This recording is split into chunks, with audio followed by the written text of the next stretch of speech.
Le salut basé sur la pensée de l'homme prône la sanctification graduelle en implorant le pardon de nos péchés de façon quotidienne.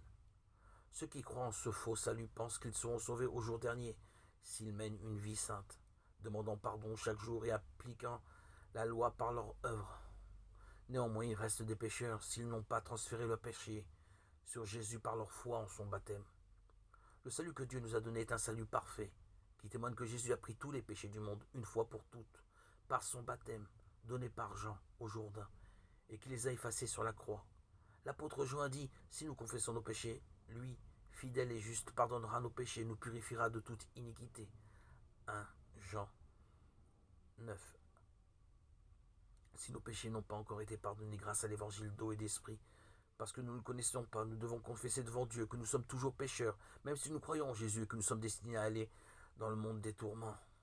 En effet, nos péchés ne peuvent être effacés sans l'évangile d'eau et d'esprit, aussi infime soit-il. C'est une véritable confession du péché.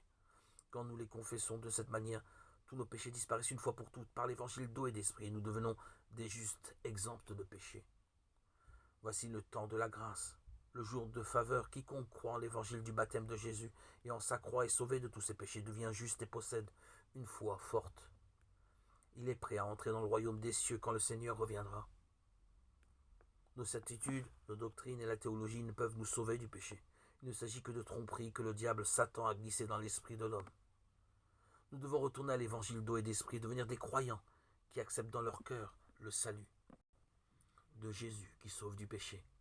C'est aimer Dieu et son œuvre.